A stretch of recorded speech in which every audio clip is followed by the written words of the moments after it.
ప్రభువునందు ప్రియమైన దేవుని బిడ్డలందరికీ మన ప్రభువును లోకరక్షకుడైన యేసుక్రీస్తు వారి ప్రశస్తమైన నామములో మరొకసారి శుభాలు మీకు అందజేస్తూ మరొకసారి ఈ విధంగా లైవ్లో దేవుని వాక్యాన్ని పంచుకోవడానికి, అదేవిధంగా మీతో పాటు కలిసి దేవుని ఆరాధించడానికి దేవుడు నా జీవితంలో అనుగ్రహించిన ఈ యొక్క చక్కని సమయాన్ని బట్టి మొదటగా దేవునికి నేను వందనాలు చెల్లిస్తూ మీ అందరికీ కూడా శుభాలు తెలియజేస్తూ ఉంటున్నాను. గత కొన్ని నెలలుగా మనము నిర్గమకాండం యొక్క ధ్యానాలు చేస్తూ వస్తూ ఉంటున్నాము. అదేవిధంగా ఈ రోజున కూడా నిర్గమకాండంలో నుండి ఒక ధ్యానాన్ని ధ్యానం చేస్తూ ఆ వాక్య భాగంలో నుండి కొన్ని సత్యాలను నేర్చుకోవడానికి మన ప్రయత్నం చేద్దాము. నాతో పాటు నిర్గమకాండము 12వ అధ్యాయము దయచేసి 29 నుండి 36 వచనాల వరకు గల భాగములో నుండి కొన్ని విషయాలను మనం ధ్యానం చేయడానికి ప్రయత్నం చేద్దామండి. దీనికి ముందుగా నేను కొన్ని మాటలు మీకు చెప్పాలనుకుంటూ ఉన్నాను. దేవుని ప్రజలైన ఇశ్రాయేలు ప్రజలు దాదాపుగా 400 సంవత్సరాలకు పైగా, అంటే 430 సంవత్సరాలుగా ఐగుప్తు దేశంలో బానిసత్వంలో ఉన్నారని మనం తెలుసు. పోయిన ధ్యానాల్లో నేర్చుకుంటూ వచ్చాం. చాలా బాధింపబడ్డారు, అదేవిధంగా శ్రమ పెట్టబడ్డారు, అదేవిధంగా వారు ఒక విధంగా బానిసలుగా వెట్టి చాకిరి చేసేవారుగా అన్ని సంవత్సరాలు ఆ దేశంలో వారు మూలుగుతూ వారు జీవించినట్టుగా మనం నేర్చుకుంటూ వచ్చాం.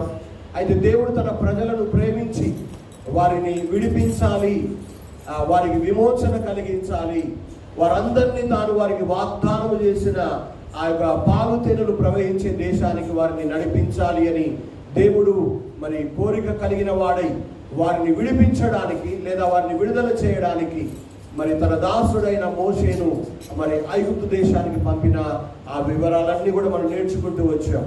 అయితే దేవుడు తన ప్రజల విమోచనకు ముందుగా, విడుదలకు ముందుగా తన ప్రజలను సిద్ధపరిచాడు కదా. ఏ విధంగా సిద్ధపడమని చెప్పాడో దేవుని ప్రజలందరూ కూడా దేవుని సేవకుల ద్వారా చెప్పబడుతున్న ఆ మాటల ప్రకారంగా తమను తాము, తమ కుటుంబాలను, తమ జీవితాలను, తమ పిల్లలను వారు సిద్ధపరచుకున్నట్టుగా పోయిన పాఠాల్లో నేర్చుకున్నాం.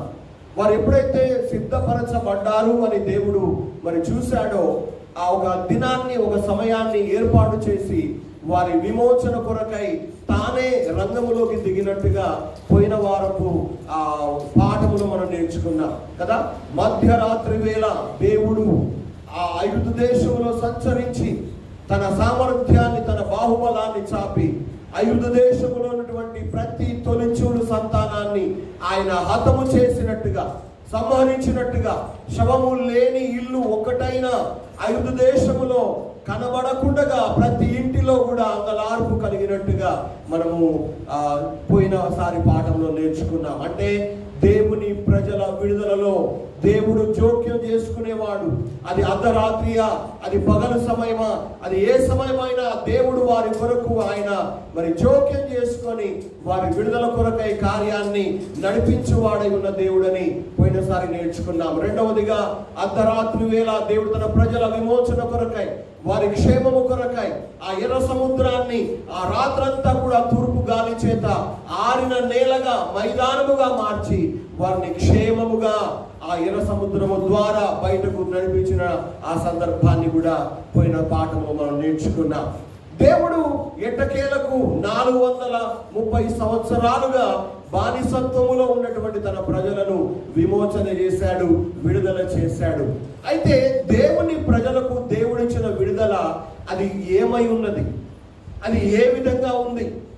వారి కన్నులలో ఎదుట దేవుడు ఇచ్చిన విడుదల వారు ఎలా చూడగలిగారు, ఏ విధంగా దాన్ని వాళ్ళు అర్థం చేసుకున్నారో ఈరోజు మనం కొన్ని 3 ముఖ్యమైన విషయాలు నేర్చుకోబోతూ ఉంటున్నాం. దేవుడు అనుగ్రహించే విడుదల ఎలా ఉంటుంది తన ప్రజల జీవితాల్లో అంటే మనము నేర్చుకోబోయేటువంటి 3 విధాలుగా దేవుడు ఇచ్చే విడుదల, దేవుడు చేసే కార్యము మన జీవితాల్లో జరుగుతుందని మనం నేర్చుకోవచ్చు. రండి చూద్దాం. మనము చెప్పిన రీతిగా 12వ అధ్యాయము 29 నుండి 36 వరకు గల భాగములో నుండి 3 సత్యాలు ఈరోజు మనము నేర్చుకోబోతూ ఉంటున్నాం. వీలైనంత క్లుప్తముగా లేకపోతే మనము ఈ యొక్క వాక్య భాగాన్ని ముందుకు తీసుకువెళదాం. దయచేసి మొదటిగా నిర్గమకాండము 12వ అధ్యాయము 31వ వచనాన్ని మనం చదువుదాం. ఆ రాత్రి వేళ ఫరో మోషే అహరోనును పిలిపించి వారితో, మీరును ఇశ్రాయేలీయులను లేచి నా ప్రజల మధ్య నుండి బయలు వెళ్ళిపోండి అని చెప్పాడు. దేవుడు తన ప్రజలను ప్రేమించి వారికి కలగజేసే విడుదల ఎలా ఉంటుంది అంటే, అక్కడ వాక్యంలో చదివినట్టుగా ఆ రాత్రి వేళ, ఏ రాత్రి వేళ అయితే దేవుడు రంగంలోకి దిగాడో, ఏ రాత్రి అయితే దేవుడు తన సమయాన్ని నిర్ణయించాడో, అదే రాత్రి వేళ ఫరో రాజు మోషే అహరోనును పిలిపించుకొని ఆయన ఏమంటున్నాడంటే, మీరు మీ ప్రజలను తీసుకొని నా ప్రజల మధ్య నుండి బయలుదేరి వెళ్ళిపోండి. 33వ వచనం కూడా ఒకసారి చదివితే ఆ మాట కూడా చదవండి.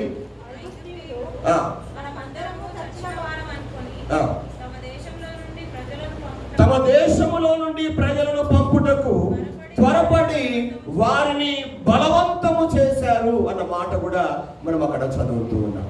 అంటే దేవుడు తన ప్రజల జీవితాల్లో కార్యము చేయాలనుకున్నప్పుడు, వాడిని విడిపించాలనుకున్నప్పుడు, తాను రంగంలోకి దిగినప్పుడు ఆ విడుదల దేవుని కార్యము అది ఆకస్మికంగా మనం ఊహించని రీతిలో, ఊహించని విధంగా దేవుడు తన విడుదల తన ప్రజలకు దయచేస్తాడు అన్న విషయాన్ని మనం ఇక్కడ అర్థం చేసుకుంటూ ఉన్నాం.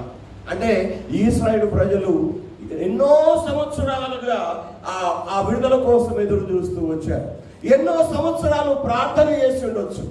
ఎన్నో సంవత్సరాలుగా మా దేవుడు మమ్మల్ని ఏదో ఒక రోజు విడిపిస్తాడు అన్న నమ్మకాన్ని కూడా కలిగి ఉండవచ్చు. కానీ 400 సంవత్సరాలుగా జరగనటువంటి ఆ కార్యం వారు ఊహించని సమయంలో అకస్మాత్తుగా ఆ రాత్రి వేళ ఒక్క రాత్రిలోనే వారి విడుదల జరిగింది.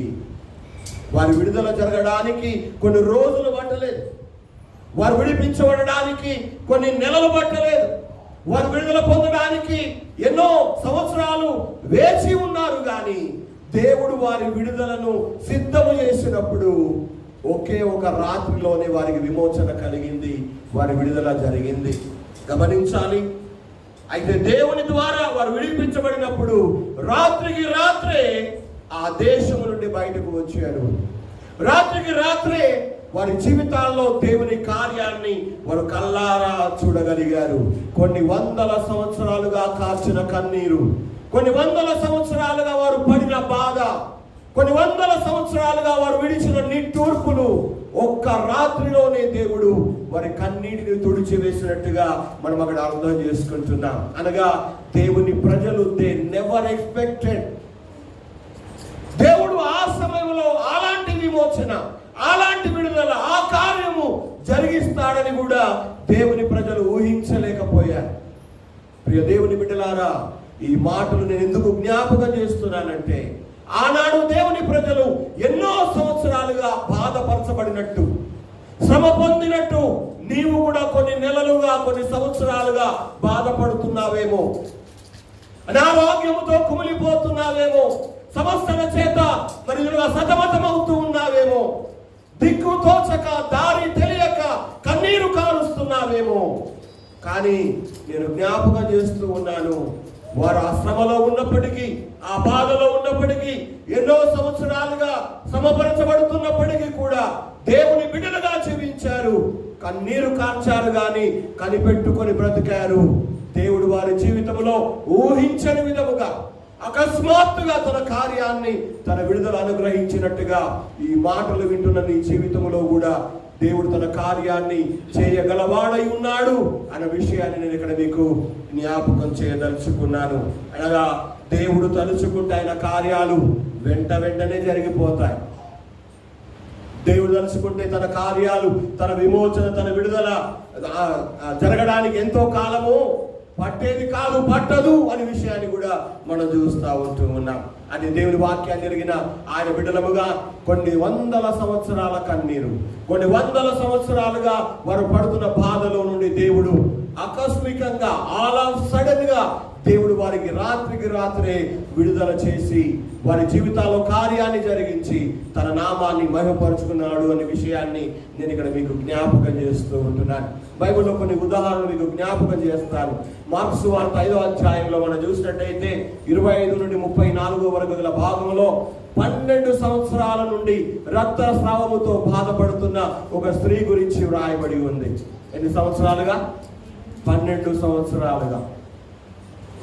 ఆమె ఎన్నో ప్రయత్నాలు చేసింది.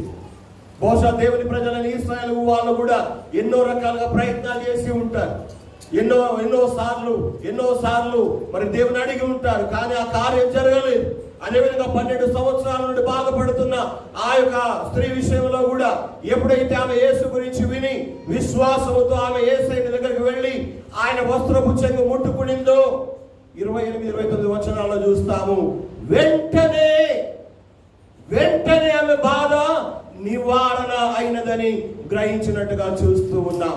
ఎన్నో సంవత్సరాలుగా కన్నీటితో రోగముతో బాధపడుతున్న ఆమె జీవితంలో దేవుని కార్యం వెంటనే ఊహించని విధముగా దేవుడు జరిగించినట్టుగా మనం చదవగలుగుతాము. యోహాను సువార్త 5వ అధ్యాయము మొదటి 9 వచనాలు మనం చూస్తే, బెతెస్దా కోనేటి దగ్గర 38 సంవత్సరాలుగా లేచి నడుస్తాను, నా దేవుడు బాగు చేస్తాడు అన్న విశ్వాసముతో అక్కడ కనిపెట్టుకొని ఉన్న ఒక వ్యక్తిని చూస్తాం కదా. 8-9 వచనాలు చదివితే యోహాను సువార్త 5వ అధ్యాయంలో యేసు ప్రభువు ఎప్పుడైతే అతని దగ్గరికి వెళ్ళి నువ్వు బాగుపడాలని కోరుతున్నావా అంటే ఆయన అంటాడు, అయ్యా నీళ్లు కదిలించబడినప్పుడు ఆ కోనేటిలోకి దించడానికి నాకు ఎవరు సహాయము చేసేవాళ్ళు లేరయ్యా అని చెప్పినప్పుడు యేసు ప్రభు అంటాడు, నీ పరుపెత్తుకొని నడుమని చెప్పినప్పుడు వెంటనే అతను లేచి తన పరుపెత్తుకొని అందరి మధ్యలో ఆయన నడిచి వెళ్ళినట్టుగా చదువుతూ ఉన్నాం. ఈ మాటలను ఎందుకు జ్ఞాపకం చేస్తున్నానంటే, దేవుడు తలుచుకుంటే ఎన్నో సంవత్సరాలుగా ఎన్నో నెలలుగా బాధపడుతున్న నీ జీవితంలో నువ్వు పడుతున్న బాధల నుండి, సమస్యల నుండి, రోగాల నుండి, కష్టాల నుండి ఆయన ఆకస్మికంగా ఆల్ ఆఫ్ సడన్ గా ఊహించని విధముగా నీ జీవితంలో మేలు చేయగలడు, కార్యం చేయగలడు, నీవు విడుదల ఇవ్వగలడు, ఆనందాన్ని ఇవ్వగలడు, సమాధానాన్ని దయచేయగలడు, నీ జీవితాన్ని ఉద్ధరించగలడు అన్న విషయాన్ని ఈ పాఠం ద్వారా మనం నేర్చుకుంటూ ఉన్నాము. అవును, మన జీవితాల్లో మన బ్రతుకుల్లో దేవుడిచ్చే విడుదల అది ఆకస్మికంగా మనం ఊహించని సమయంలో, ఊహించని విధానంలో దేవుడు తన బిడ్డల జీవితాల్లో కార్యాలు జరిగిస్తాడు.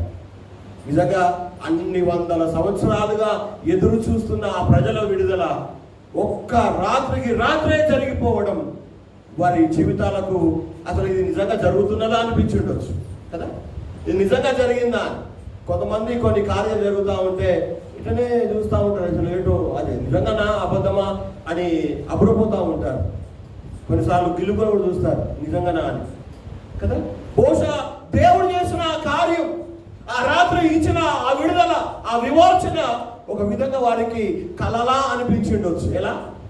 కలలాగా అనిపించిండొచ్చు. నిజంగా ఇది జరుగుతుందా, దేవుడు చేస్తున్నాడా అన్నట్టు అంత రీతిగా ఒక కలలాగా జరిగిపోయింది, ఆకస్మికంగా జరిగిపోయింది, ఊహించని విధానంలో జరిగిపోయింది. రాత్రే దేవుడు తన ప్రజలకు విడుదల ఇచ్చాడు. ఎంతమంది ప్రజలు తెలుసా? ఎంతమంది ఇశ్రాయేలు ప్రజలు? 20 సంవత్సరాల లోపు, అంటే సైన్యంలో చేరగల మంచి యవన కాలంలో ఉన్న వాళ్ళే 6 లక్షల మంది. చాతగానోళ్ళు, తల్లిదండ్రులు, ముసలోళ్ళు, ఆడోళ్ళు, పిల్లలు, చంటి పిల్లలు కలిస్తే ఒక భక్తుడు అన్నాడు 25 నుండి 30 లక్షల మంది అంట. మొత్తం 30 లక్షల మందిని దేవుడు రాత్రే వారికి విడుదల ఇచ్చాడు. ఊహించని విధానంలో ఆకస్మికంగా రాత్రే కొన్ని వందల సంవత్సరాల బాధ, కొన్ని వందల సంవత్సరాల కన్నీరు, కొన్ని వందల సంవత్సరాలుగా అనుభవిస్తున్న ఆ నిట్టూర్పుల నుండి దేవుడు తన ప్రజలకు విమోచన అనుగ్రహించాడు.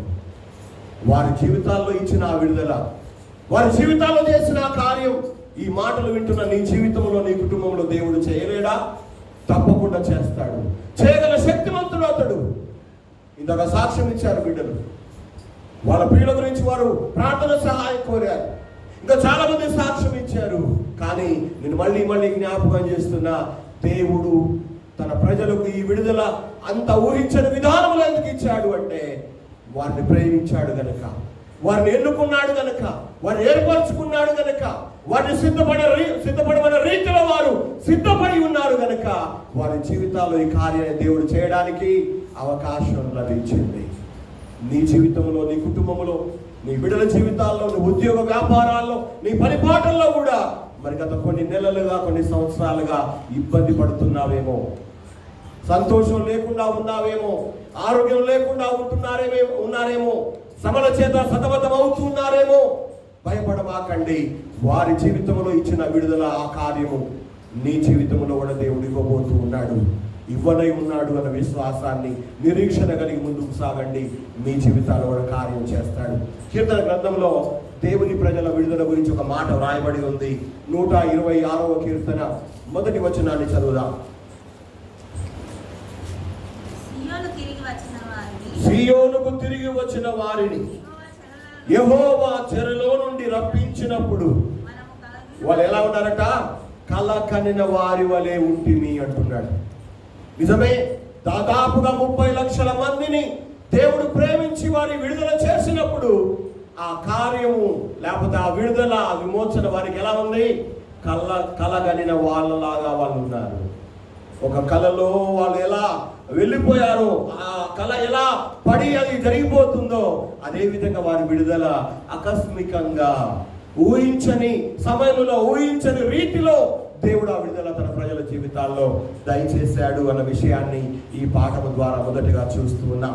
రెండవదిగా దేవుడిచ్చే విడుదల ఎలా ఉంటుంది? మొదటిగా చూస్తున్నాము, ఆకస్మికంగా ఉంటుంది, ఊహించని సమయంలో ఉంటుంది, ఊహించని రీతిలో ఉంటుంది. రెండవదిగా దేవుడిచ్చే విడుదల ఎలా ఉంటుంది? అదే నిర్గమకాండము 12వ అధ్యాయము 31వ వచనాన్ని చదువుదాం.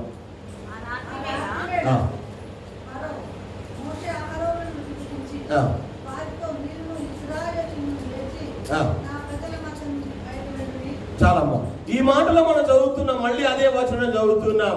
మొదటిగా దేవుడు తన ప్రజలకు ఇచ్చే విడుదల ఆకస్మికంగా ఉంటుంది, ఊహించని సమయంలో, ఊహించని రీతిలో ఉంటుంది. రెండవదిగా దేవుడు తన ప్రజలకు కలిగించే విడుదల ఎలా ఉంటుంది అంటే ఆశ్చర్యకరంగా ఉంటుంది. ఎలా ఉంటుంది? ఆశ్చర్యకరంగా ఉంటుంది, ఆకస్మికంగా ఉంటుంది. అలా సడన్ గా దేవుడు చేస్తాడు, చెప్పి చేయడు. కొన్ని చెప్పి చేస్తాడు, కొన్ని చెప్పకుండానే చేస్తాడు. రెండవదిగా దేవుడు తన ప్రజలకు ఇచ్చే విడుదల ఆశ్చర్యకరంగా ఉంటుంది. ఎంతటి ఆశ్చర్యం కలిగిస్తుందంటే, ఎలా ఉంటుందంటే ఆశ్చర్యం, 400 సంవత్సరాలకు పైగా ఏ రోజు ఫరో దగ్గర పోలేదంటారా? దేవుని ప్రజలు బాధలు తట్టుకోలేక, అయ్యా ఇంత కష్టపడుతున్నాం, మా మీద కనికరం చూపండి, మనం విడిచిపెడితే మా దేశానికి ఎడన్నా పోయి బతుకుతాం, ఈ బాధలు వల్లేకపోతున్నాం, ఈ కష్టాలు తట్టుకోలేకపోతున్నామని పోయి చెప్పకుండా ఉండింటారు అన్ని సంవత్సరాల్లో? చెప్పి ఉంటారు. మోసే వచ్చిన తర్వాతనే ఎన్నోసార్లు మోసే పోయి చెప్పాడు, నా దేవుడు, నన్ను పంపిన దేవుడు, నా ప్రజలను ప్రేమిస్తున్న దేవుడు తన ప్రజలను పోనీయమని ఆజ్ఞాపిస్తున్నాడు, నువ్వు ఆ మాట విను అని ఎన్నోసార్లు పోయి చెప్పాడు. ఎన్నిసార్లు చెప్పినా ఒకటే మాట ఫరోది. ఏ మాట?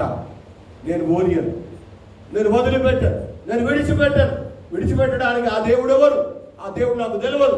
మీరు కూడా వారు పని చేయకుండా అడ్డపడుతున్నారు, మిమ్మల్ని మీరందరూ వెళ్ళిపోండి అని చెప్పేసి కోపగించుకున్నాడు ఎన్నోసార్లు. పంపనన్నోడు, పంపియను అన్నోడు, విడిచిపెట్టను అన్నోడు, ఇంకా కష్టపెడతాను అన్నోడు, మీరు వదిలే ప్రసక్తే లేదన్నోడు ఆయనే పిలిచి మీరు వెళ్ళిపోండి అంటున్నాడంటే ఎంత ఆశ్చర్యం కదా? అవునా కదా? ఒకడు మనకు బాగా పగోడు ఉన్నాడు అనుకోండి, ఆడు కొన్ని సంవత్సరాలు మనల్ని బాధ పెట్టాడు అనుకోండి, తిట్టాడు, కొట్టాడు, రకరకాలుగా బాధ పెట్టాడు. ఆడు కొన్ని ఏళ్ళ తర్వాత రాబిడ్డారా అన్నాడు అనుకో, ఎట్లుంటుంది? పోవాలా వద్దా? మాట్లాడాలా వద్దా? మళ్ళా పోతే మళ్ళా ఏం చేస్తాడో, మళ్ళా ఏమంటాడో, ఎలా రియాక్ట్ అవుతాడో అనే సందేహాలు మనలో ఉంటాయి. కానీ ఇక్కడ దేవుడు తన ప్రజలకు ఇచ్చే విడుదల ఆకస్మికంగా జరుగుతుంది, అలా సడన్ గా జరుగుతుంది, ఊహించని రీతిలో, ఊహించని విధంలో ఉంటుంది. రెండవదిగా దేవుడు తన ప్రజల జీవితాల్లో చేసే విడుదల కార్యం ఎలా ఉంటుందంటే ఆశ్చర్యాన్ని కలిగించేదిగా ఉంటుంది. ఎలా? ఆశ్చర్యం కలిగిస్తుంది. నిజమా? తిట్టినోడు, పోనీయను, వదిలిపెట్టను అన్నాడు. రాత్రికి రాత్రే వాళ్ళని పిలిచి, ఇదిగో నా దేశాన్ని విడిచిపెట్టిపోండి, నా ప్రజలను వదిలేసి వెళ్ళిపోండి, మీరు ఇక్కడ ఉండడానికే వీల్లేదు అని చెప్పేసి వాళ్ళను వెళ్ళగొట్టినంత పని చేస్తా ఉన్నాడు. ఈ మాట, ఈ కార్యము నమ్మాలా వద్దా? ఇది నిజమేనా అబద్ధమా? ఇది ఏంటి మాయ అన్నంతగా ఆశ్చర్యపోయేటట్టుగా ఆ కార్యం వారి జీవితాల్లో దేవుడు జరిగించినట్టుగా మనం చూస్తూ ఉన్నాం. అవును, ఇప్పుడేమో మీరు వెళ్ళిపోండి అంటున్నాడు. ఎంత ఆశ్చర్యం! మీరు ఇక్కడ ఉండొద్దు అంటున్నాడు. నిజంగా దేవుని కార్యాలు ఆకస్మికంగా జరగడమే కాదు, కానీ రెండవదిగా ఆశ్చర్యాన్ని కలిగిస్తాయి. ఎవరి జీవితంలో చేస్తాడో వారికి ఆశ్చర్యంగా ఉంటాయి. వాళ్ళ జీవితాల్లో జరుగుతున్న కార్యాలు చూసిన వాళ్ళకు కూడా దేవుడు చేసే కార్యాలు ఎలా ఉంటాయి? ఆశ్చర్యకరంగా ఉంటాయి, అద్భుతంగా ఉంటాయి. నోటి మాటలతో వాటిని వివరించలేనంత ఆశ్చర్యాన్ని కలిగిస్తూ ఉంటాయి. ఒక విధంగా దేవుడు ఆ విడుదల ఇచ్చినప్పుడు వారు నోరెళ్ళబెట్టి చూశారన్నమాట. నోళ్ళు వెళ్ళబెట్టి చూశారు. ఇదేంటి? అంత ఆశ్చర్యం! 430 సంవత్సరాలుగా జరగనటువంటి ఈ అద్భుతం, ఈ ఆశ్చర్య కార్యం, ఈ విడుదల, ఈ విమోచన ఆశ్చర్యంగా దేవుడు వారి జీవితాల్లో అనుగ్రహించినట్టుగా మనం చూస్తా ఉన్నాం. నిజమే, దేవుడు చేసే కార్యాలు, దేవుడిచ్చే విడుదల అది మనుషులను ఆశ్చర్యపరిచేలా చేస్తుంది, అబ్బురపడేలా చేస్తుంది దేవుని కార్యాలు. బైబిల్లో కూడా యేసు ప్రభువు ఎన్నో కార్యాలు చేశారు కదా, ఎన్నో కార్యాలు చేశారు. మోషే కూడా పోయి కొన్ని విషయాలు చేశాడు, దేవుడు నన్ను పంపాడు అని చెప్పడానికి. కానీ ఐగుప్తు దేశంలో ఉన్న మాంత్రికులు కూడా ఆ పనులు, ఆ కార్యాలు చేశారు. అవునా కదా? చేశారు. కానీ ఆశ్చర్యం ఏంటంటే మోషే చేసినన్ని రోజులు వాళ్ళు చేయలేకపోయారు కదా. కర్రలు పడేయమంటే పాము అయింది. మంత్రకాలం పిలిచాడు శకునగాళ్ళు, వాళ్ళు కూడా కర్రలు పడేస్తే అవి కూడా పాములు అయిపోయాయి. ఆశ్చర్యం ఏంటంటే పాముగా మార్చబడిన మోషే కర్ర ఏం చేసింది? ఆ పాములన్నిటినీ మింగేసింది. ఆశ్చర్యం కాదా? మన జీవితాల్లో కూడా దేవుడు చేసేటువంటి విడుదల, ఇచ్చే విడుదల, ఆయన చేసే కార్యాలు మన కళ్ళకు ఆశ్చర్యకరంగా, చూసే వాళ్లకు వింతైన విధానంలో దేవుని కార్యాలు కనబడతాయి. దేవుడు తన ప్రజల జీవితాల్లో చేసే కార్యాలు, తన ప్రజలకు ఇచ్చే విడుదల ఆశ్చర్యాన్ని కలిగించేదిగా ఉంటుంది. బైబిల్లో ఒక మాట ఉంది, 136వ కీర్తన 4వ వచనాన్ని ఒకసారి చదువుతారా? 136వ కీర్తన 4వ వచనం. ఆయన ఒక్కడే అంటే దేవుడు ఒక్కడే మహా ఆశ్చర్య కార్యములు చేయువాడై ఉన్నాడు. చాలు చాలమ్మా. ఆయన ఒక్కడే, దేవుడు ఒక్కడే మహా ఆశ్చర్య కార్యములు చేసేవాడు. ఎవరు చేయలేరండి. దేవుడు చేసిన కార్యాలు, చేసిన కార్యాలు, చేసే కార్యాలు ఈ లోకంలో మానవుడు ఎవడు చేయడు.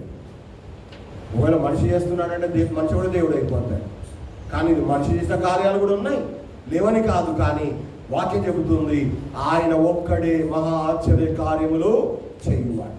తన ప్రజల జీవితాల్లో 430 సంవత్సరాలుగా చేయని ఆ ఆశ్చర్య కార్యం, ఆ అద్భుత కార్యం, ఆ విమోచన, ఆ విడుదల వారి కళ్ళ ఎదుట ఆశ్చర్యకరంగా దేవుడు జరిగించాడు అన్న విషయాన్ని మనం చూస్తా ఉన్నాం. యేసు ప్రభు ఆ సువార్తలు మనం చూస్తాము, ఆయన కూడా ఆశ్చర్య కార్యాలు చేశారు కదా. ఎన్ని రొట్టెలతో పెట్టాడు 5,000 మందికి ఆహారం చెప్తారా? 5 రొట్టెలు 2 చేపలు ఎంతమందికి పెట్టాడు? 5,000 మందికి పెట్టాడు. 5,000 మంది పురుషులు మాత్రమే. స్త్రీలు ఉన్నారు అక్కడ, పిల్లలు కూడా ఉండవచ్చు. ఒక భక్తుడు అన్నాడు, 5,000 మంది పురుషుల్లో 3,000 మందికి పెళ్ళిళ్ళు అయితే వాళ్ళ భార్యలు కూడా ఉంటారు. 5 + 3 8,000. బహుశా అందరికి ఆ 3,000 మంది కలిసి ఒక 2,000 మంది పిల్లలు వేసుకుందాం అంటే దాదాపుగా 10,000 మందికి భోజనం పెట్టాడు. ఎన్ని రొట్టెలతో? 5 రొట్టెలు 2 చేపలు. అది సంభవమేనా? జరిగే పనేనా? ఊహించగలమా? దేవుడు తలుచుకుంటే ఎన్ని ఆశ్చర్య కార్యాలైనా చేస్తాడు, ఎన్ని అద్భుత కార్యాలైనా చేస్తాడు. ఒక పాతకాలంలో ఒక పంతులు గారు ఇదే వాక్యాన్ని చెప్తూ ఉన్నాడు. ఏ వాక్యము? 5 రొట్టెలు 2 చేపలతో దేవుడు 5,000 మందికి ఆహారం పెట్టాడు, ఆకలి తీర్చాడు, తృప్తిగా భోజనం చేశారంటే వాళ్ళు ఉన్న ఒక ముసలయ్య అడిగిండట, 5 రొట్టెలు ఎట్లా సరిపోయినాయి 5,000 మందికి అని అడిగాడట. ఓరే పిచ్చోడా, నువ్వేమనుకుంటున్నావురా? దేవుడు నీళ్ళక నాలుక మనిషి అనుకుంటున్నావు? ఆ రొట్టె ఎంత పెద్దదో తెలుసా నీకు అని చెప్పి ఇట్లా ఏ తాండది రూప్ సింగ్ తాండా, బిచ్చుపల్లి తాండా, దూసుగా, ఇంకా ఇటు పోతే గులాస్పూర్ దగ్గర అనుకోండి, అట్లా ఇట్లా చెప్పి ఈ బీపుడు తాండా అంత పెద్ద రొట్టె అని చెప్పిండండి. చెప్తా ఉంటే అయ్యగారు చెప్తా ఉంటే వినేవుడు అని తెలిసిండట ఆశ్చర్యంగా. అంత పెద్ద రొట్టె కావాలా దేవుడు చేయడానికి ఆశ్చర్య కార్యం? అవసరం లేదండి. ఉన్న వాటిని లేనివిగా చేయగల దేవుడు, లేని వాటిని ఉన్నవిగా ఆయన మార్చగల శక్తిమంతుడు. హల్లెలూయా. ఆయన తలుచుకుంటే నీ జీవితంలో ఎలాంటి అద్భుతమైన చేస్తాడు, నీ కుటుంబంలో ఏ ఆశ్చర్యకరమైన చేస్తాడు. ఈ దినాన నువ్వు నమ్ము కనిపెట్టు, ఆయన మీద ఆధారపడు, ఆయన ప్రేమించిన స్థితిలో జీవించు, సిద్ధపడిన రీతిలో సిద్ధపడి ఉండు. ఆనాడు తన ప్రజల జీవితాల్లో చేసిన ఆ విమోచన విడుదల కార్యము నీ జీవితంలో నీ కుటుంబంలో కూడా దేవుడు చేయబోతూ ఉన్నాడు. నిజంగా నేను అంటున్నాను, అంత పెద్ద రొట్టె చేయాలంటే ఎంత పిండి కావాలి, ఎంత పెద్ద పొయ్యి పెట్టాలి, ఎంత పెద్ద పెనం కావాలా, కాలువనికి ఎన్ని కట్టెలు కావాలి కదా. ఊహించండి, దేవుడు ఆ చిన్న పిల్లవాడు తెచ్చుకున్న 5 రొట్టెలు 2 చేపలను చేతుల్లో ఎత్తుకొని ఆశీర్వదించి విరిచి వడ్డించగా అందరూ తినగా 12 గంపల నిండా రొట్టె ముక్కలు ఎత్తారు. హల్లెలూయా. ఇది దేవుడు మాత్రమే చేయగలిగిన అద్భుతము, ఆశ్చర్య కార్యము. చనిపోయాడు లాజరు, 4 రోజులు అయిపోయింది. యేసుప్రభు అన్నాడు, సమాధి దగ్గరికి వెళ్దాం పదండి అన్నాడు కదా. సమాధి దగ్గరికి పోయిన తర్వాత ఏమన్నాడు? రాయి తీసేయండి అన్నాడు. అప్పుడు మార్త ఏమన్నది బైబిల్లో? అయ్యా లాజరు చనిపోయి 4 రోజులు అయింది, రాయి తీసేస్తే వాసన వస్తుందేమో. నిజమే, వాసన రానప్పుడే కొమ్ములు అడ్డం పెట్టుకుంటాం కదా. వాసన రానప్పుడే కొమ్ములు అడ్డం పెట్టుకుపోతాం, చేతురుమ్మలు అడ్డం పెట్టుకుంటాం. 4 రోజులుగా చనిపోయిన శవమును లేపాలంటే ఆ సమాధి దగ్గరికి వెళ్ళినప్పుడు వాసన రాకుండా ఉంటుందా? ఖచ్చితంగా ఉంటుంది. ప్రభు అన్నాడు, నువ్వు నమ్మితే దేవుని కార్యము, దేవుని మహిమ చూస్తావు. ఆశ్చర్యం కాదా? ఆశ్చర్యమే, అద్భుతమే. దేవుడు తాను ప్రేమించిన తన ప్రజల జీవితాల్లో చేసే కార్యాలు ఆకస్మికంగా దేవుడు చేస్తాడు. ఊహించని సమయంలో, ఊహించని రీతిలో చేస్తాడు. రెండవదిగా తన ప్రజలకు ఇచ్చే విడుదల కావచ్చు, తన ప్రజల జీవితాల్లో చేసే కార్యాలు కావచ్చు, అవి ఆశ్చర్యాన్ని కలిగించేవిగా ఉంటాయి అని ఇక్కడ రెండవదిగా మనం చూస్తూ ఉన్నాం. మూడవదిగా ఆ 12వ అధ్యాయం నిర్గమకాండము 36వ భాగంలో చూస్తే దేవుడు తన ప్రజలకు ఇచ్చే విడుదల ఎలా ఉంటుందంటే 35, 36 వచనాలు చదవండి. మోషే మాట చొప్పున చేసి ఐగుప్తుల యొద్ద వెండి నగలను, బంగారు నగలను, వస్త్రములను అడిగి తీసుకొనిరి. మూడవదిగా దేవుడు తన ప్రజల జీవితాల్లో చేసే కార్యాలు అనండి, వారికి ఇచ్చేటువంటి విడుదల అనండి, అది ఏమనండి, మొదటిగా ఆకస్మికంగా ఉంటుంది, వాళ్ళు ఊహించని విధంగా ఉంటుంది. రెండవదిగా దేవుడు తన ప్రజలకు ఇచ్చే విడుదల ఆశ్చర్యాన్ని కలిగించేదిగా ఉంటుంది. మూడవదిగా చివరిగా దేవుడు తన ప్రజల జీవితాల్లో ఇచ్చే విడుదల చేసే కార్యాలు ఎలా ఉంటాయంటే ఆశీర్వాదకరంగా ఉంటుంది. ఎలా ఉంటుంది? ఆశీర్వాదకరంగా ఉంటుంది. 35వ వచనం చదివాము. మోషే చెప్పాడట, ఏమని చెప్పాడు? దేవుడు విడుదల ఇస్తున్నాడు, మీరు ఏం చేయండి అంటే ఐగుప్తుల దగ్గరికి పోండి, వాళ్ళ మెడలో ఉన్న సొమ్ములు, చెవులకున్న ఆభరణాలు, చేతుకున్న గాజులు, బీరువాలు ఉన్నటువంటి పట్టు చీరలు, మీకు ఏది ఇష్టమైతే అది, మీ కంటికి ఏది నచ్చితే దాన్ని అడిగి తీసుకోండి అని అన్నాడు. ఇక మోషేనే చెప్పాడు. ఏం చేశారట? వెండి నగలు అడిగి తీసుకున్నారు, బంగారు నగలు అడిగి తీసుకున్నారు, మంచి మంచి బట్టలను అడిగి తీసుకున్నారు. 36వ వచనం కూడా ఒకసారి చదవండి. ఐగుప్తీయులు వారికి కావలసిన వాటి అన్నిటిని ఇచ్చారట. ఒక విధంగా ఇశ్రాయేలు ప్రజలు ఐగుప్తీయులను దోచుకున్నారు అన్న మాట అక్కడ మనము చదువుతున్నాం. ఎందుకు ఇలా చేస్తారు దేవుని ప్రజలు? ఆయన మొన్ననే చెప్పించాడు, ఇది ఇయ్యా అంటే ఇయ్యో అని చెప్పి లాక్కొని పోయారు, లాగేసుకున్నారు, వాళ్ళ సంపద దోచుకున్నారు.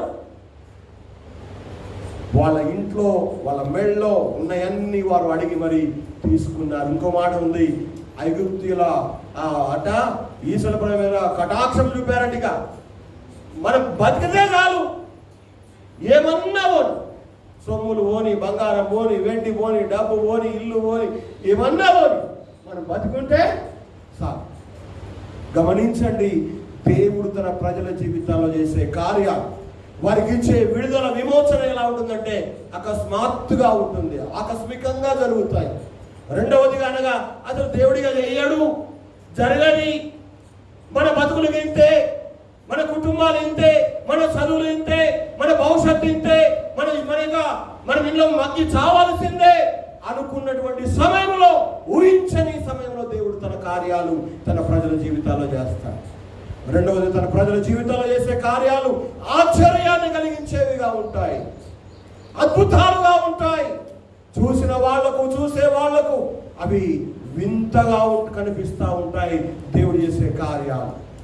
మూడవదిగా చూస్తున్నాము, దేవుడు తన ప్రజల జీవితాల్లో చేసే కార్యాలు అనండి, వారికి ఇచ్చే విడుదలనండి, అది ఆశీర్వాదకరంగా ఉంటుంది కానీ, అది మేలుకరంగా ఉంటుంది కానీ, ఆ విడుదల దీవెనకరంగా ఉంటుంది కానీ, వారికి శాపాన్ని, నష్టాన్ని కలిగించేదిగా దేవుడు చేసే కార్యము తన ప్రజల జీవితాల్లో దేవుడు ఎప్పుడు చేయడు, జరిగించడు అన్న విషయాన్ని మనం అక్కడ అర్థం చేసుకుంటున్నాం. అంటే అప్పటి వరకు బానిసలుగా వాళ్ళు జీవించారు, వెంటి చాకిరీ చేశారు. ఒక విధంగా 430 సంవత్సరాలుగా దేవుని ప్రజలు దోచబడ్డారు. శ్రమ దోచబడింది, వారికి రావలసిన దీవెనలు, ఆశీర్వాదములు, వారు పొందవలసిన మేళ్లు దోచబడ్డాయి. ఒక విధంగా తమది కాని దేశములో పరాయస్తులుగా, పరాయి దేశస్తులుగా బ్రతుకుతూ తమ జీవితంలో అన్నీ పోగొట్టుకున్నారు. కానీ ఈనాడు దేవుడు వారికి ఇచ్చే విడుదల సందర్భంగా వారికి కావలసినవన్నీ దేవుడు వారికి ఇచ్చి మరి విడుదల ఇచ్చాడు. హల్లెలూయా. బట్టలు ఇచ్చాడు, ఆభరణాలు ఇచ్చాడు, వెండి ఇచ్చాడు, బంగారు ఇచ్చాడు. నేనన్నాను, వీటన్నిటితో పాటు ఆహార వస్తువులు కూడా తీసుకున్నారేమో. బియ్యం తీసుకునే వాళ్ళు బియ్యం, పిండి తీసుకునే వాళ్ళు పిండి, ఏది అందితే అది, ఏది అక్కరనిపిస్తే అది అన్ని తీసుకొని వారు బయలుదేరుతూ ఉన్నారు.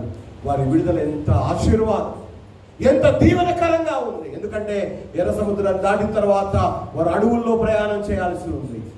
వారికి ఎప్పుడు ఏది అక్కర పడుతుందో, ఏది అవసరపడుతుందో ఎవరికి తెలియదు. కానీ అక్కడ మనం చూసినట్లయితే వారిని విస్తారమైన సంపద చేత దీవించి వారి విడుదల ఆశీర్వాదకరంగా దేవుడు మార్చాడు, దీవెనకరంగా మార్చాడు.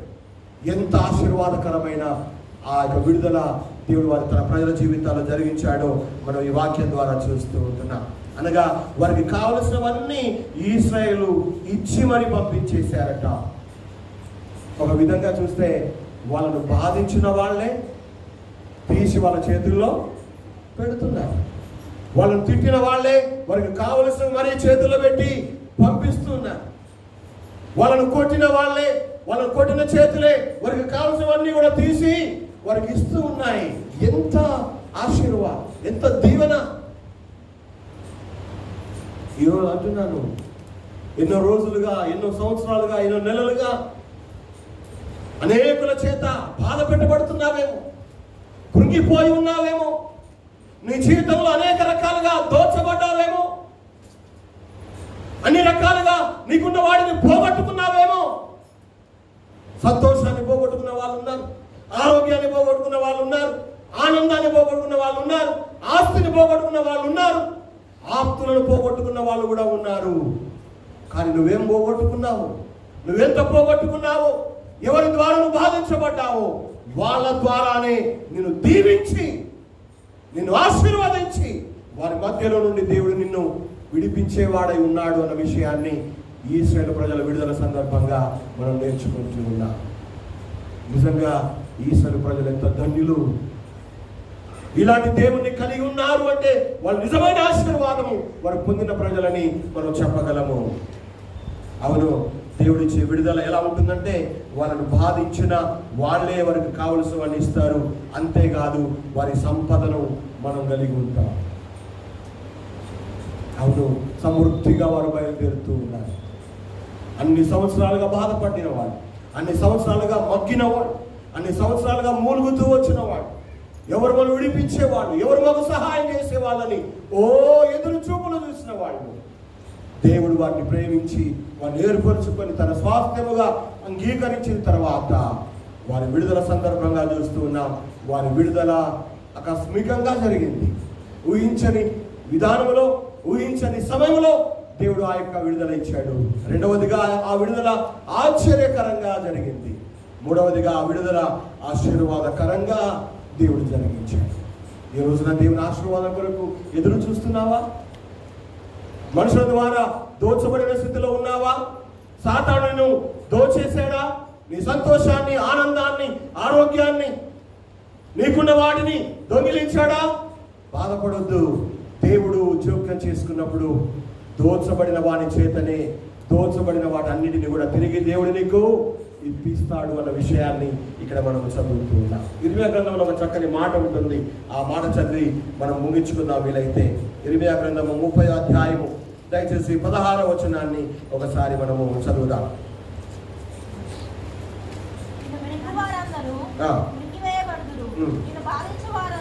నిన్ను బాధించు వారందరూ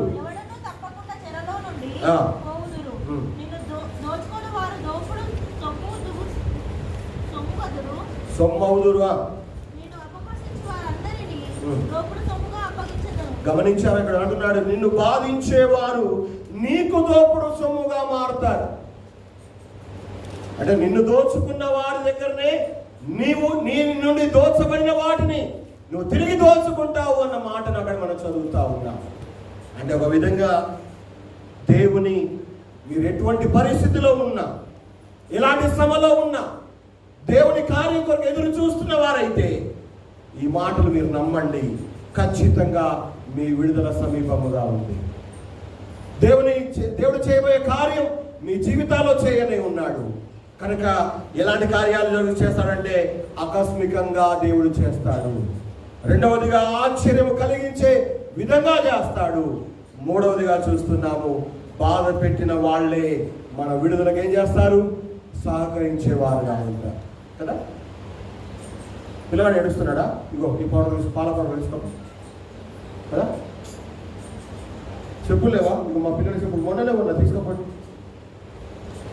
అంటే మనల్ని బాధ పెట్టిన వాళ్ళే మన విడుదలకు సహకరిస్తూ ఉంటారు. ఎంత గొప్ప దీవెన, ఎంత ఆశీర్వాదం. అసలు నమ్మాలా వద్దా అన్నంత రీతిగా ఉంటుంది. మరి దేవుని ప్రజల జీవితాల్లో దేవుడు చేసిన ఈ విడుదల, ఈ విమోచన 3 విధాలుగా మనం చూసాం. ఎలా దేవుడు తన ప్రజలకు ఇచ్చే విడుదల ఎలా ఉంటుంది? ఆకస్మికంగా, ఊహించని సమయంలో, ఊహించని రీతిలో ఉంటుంది. ఊహించం అసలు దేవుడు ఆ టైంలో ఆ రకంగా చేస్తాడని అనుకో, కానీ మనం అనుకోని సమయంలో దేవుడు కార్యాలు చేస్తాడు కదా. చేస్తాడు దేవుడు. రాకడ కూడా ఎప్పుడు ఉంటుందట? ఎట్లా ఉంటుందట? దొంగ వచ్చినట్టుగా ఉంటుందట. దొంగ ఎప్పుడు వస్తాడు? చెప్పు వస్తాడా? టైం చెప్పి వస్తాడా? పగలు వస్తాను, రాత్రికి వస్తాను. కొంతమంది చెప్పి వచ్చే దొంగలు కూడా ఉన్నారేమో, నాకు తెలియదు. చెప్పి వచ్చే దొంగలు కూడా ఉన్నారేమో, కానీ దొంగ అనేవాడు తప్పకుండా చెప్పకుండానే వస్తాడు. అంటే యేసుప్రభు కూడా దొంగలాగా వస్తాడే, దొంగగా రాడు, చెప్పకుండా వస్తాడని అర్థం. దొంగ వస్తాను అని అంటే అబ్బా యేసయ్య దొంగనా అంటారు కొంతమంది. కాదు కాదు కాదు, దొంగ ఎట్లా వస్తాడో అట్లా వస్తాడు. దొంగ ఎలా వస్తాడో అలా వస్తాడని అంటే చెప్పిరాడు, సమయం చెప్పిరాడు, ఎప్పుడైనా వస్తాడు. అట్లాగే యేసు ప్రభు వస్తాడు అంటే ఎందుకు వస్తున్నాడంటే మన కోసమే వస్తున్నాడు. మన జీవితాల్లో కార్యాలు చేయడానికి వస్తాడు, మన జీవితాలు ఉద్ధరించడానికి వస్తాడు, మన జీవితాలు బాగు చేయడానికే వస్తాడు. కనుక మన జీవితాల్లో ఆ విడుదల కోసం మనం ఏముండాలి? ఎక్స్పెక్ట్ చేస్తూ ఉండాలి. వాళ్ళు 430 సంవత్సరాలు ఎదురు చూశారు. మనం వారం తర్వాత చేస్తాడబ్బా, వారమా ఆలోచనలో పడతాం. ఒక నెల తర్వాత చూద్దాంలే అన్నమనుకో, గొడవ గీతలు తీస్తాం. ఇక 1 రోజు అయిపోయింది, 2 రోజులు అయిపోయింది, టిక్కులు పెడతా ఉంటాం కదా. దేవుడు ఎప్పుడు చేస్తాడో తెలియదు, కానీ చేస్తాడు. ఆయన ప్రజగా నువ్వు జీవిస్తాడు. రెండవది, ఆశ్చర్యకరంగా చేస్తాడు, విస్తుపోయేలా చేస్తాడు, అందరు అబ్బురపోయేలా చేస్తాడు. మూడవదిగా ఆశీర్వాదకరంగా చేస్తాడు. నీకు, నీ కుటుంబానికి, నీ జీవితానికి, నీ బిడ్డలకు కావలసిన అన్ని ఆశీర్వాదాలు దేవుడు ఇస్తాడు. అలా చేస్తాడు. నమ్ముదాం దేవుడు, ఆశ్రయిద్దాం దేవుడు, ఆధారపడదాం దేవుని మీద. ఆయన బిడ్డలుగానే ముందుకు సాగి వెళదాం. అలా వెళ్ళగలిగితే దేవుడు తప్పకుండా తన కార్యాలు చేయడం మన జీవిత యాత్రలో మనం చూస్తాం. అందుకే దేవుడు చేసే ఆ కార్యాల సమయము, ఆ కాలము మనకు సంబంధించింది కాదది కదా. మొదటి దశలో పత్రికలో ఒక మాట ఉంటే చదువు ముగిస్తా. మొదటి దశలోనిక 5వ అధ్యాయం మొదటి 2 వచనాలు చదివి సహాయం చేయండి, నేను ముగిస్తాను. మొదటి దశలోనిక 5వ అధ్యాయము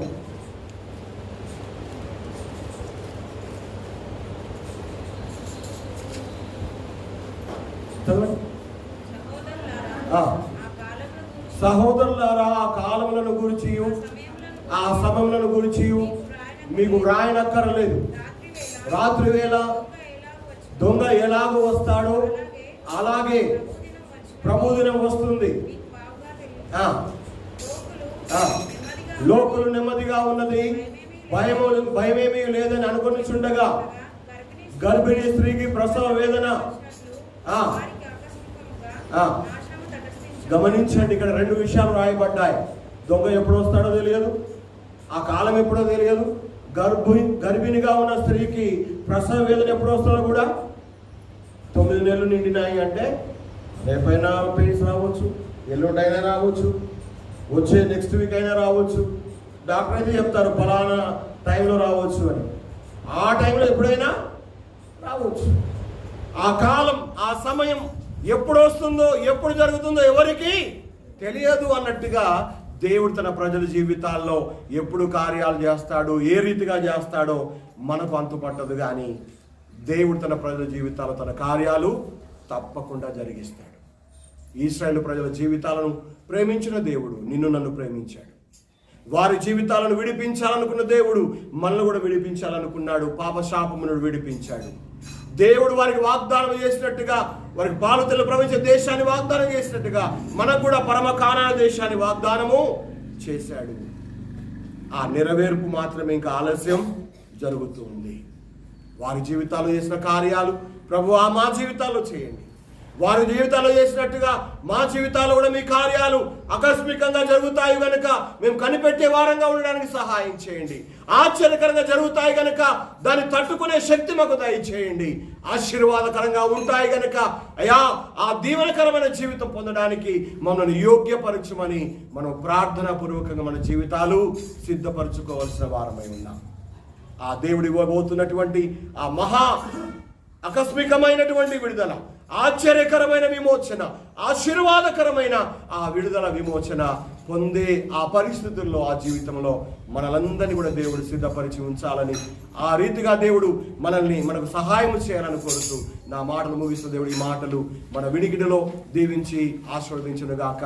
దేవుడు మిమ్మల్ని అందరినీ కూడా దీవించి కాపాడును గాక. ఆమేన్. ఈ సమయంలో లేచి నిలబడినట్టయితే ఒక పాట పాడుతుండగా కానుకలు సమర్పించుకొని